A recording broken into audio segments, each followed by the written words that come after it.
Hello po sa inyong lahat mga ka-crypto. Ako po si Pinoy Crypto Trader at sa video na ito ay atin pong pag-uusapan dito ang komento ni ka-crypto dito. Kung saan ang sabi niya rito ay si Fluky, yan, si Fluky Ino at saka si Bonk ang siyang naglalabanan ngayon sapagkat parehas daw po sila ng percentage. Yung tinutukoy po niyang percentage dito ay yung gain.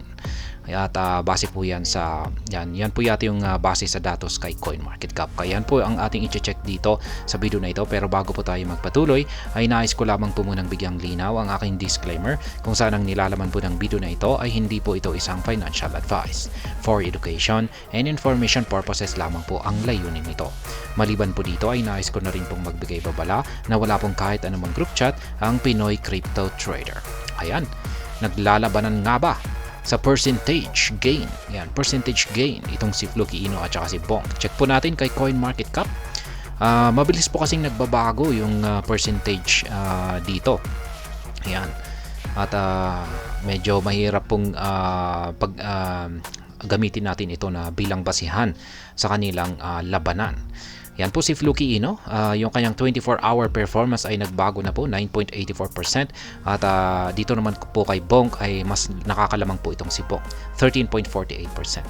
At maging dito sa kanilang 7-day performance ay mas nakakalamang po itong si Bonk sapagkat siya ay nasa, meron po siyang 34.90%. Samantalang itong si Fluky Ino ay nasa 27.33%. Pero masasabi ko po rito ang basihan po sa labanan ay yung kanilang market cap. Yan, yung kanilang market cap dito.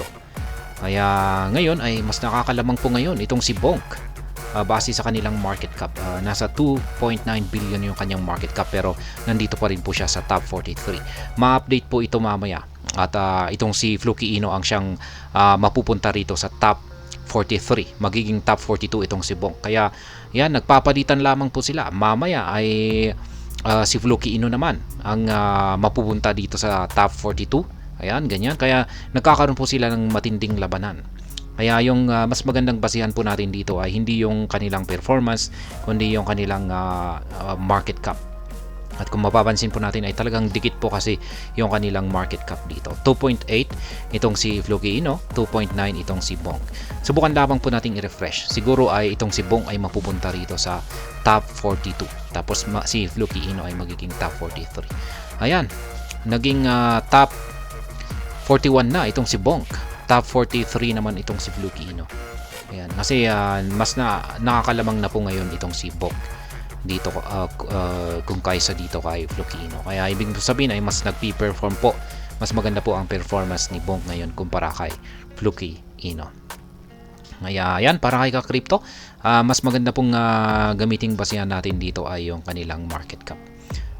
Pwede na rin yung kanilang performance pero mas maganda yung mostly kasi is yung market cap. Kasi kung umaangat na rin po yung market cap ay umaangat din po kasi yung kanilang performance dito. Kaya, ayan, para kay ka-crypto. At hanggang dito na lamang po tayo sa video na ito. Sana po ay inyong nagustuhan ang aking paliwanag sa video na ito.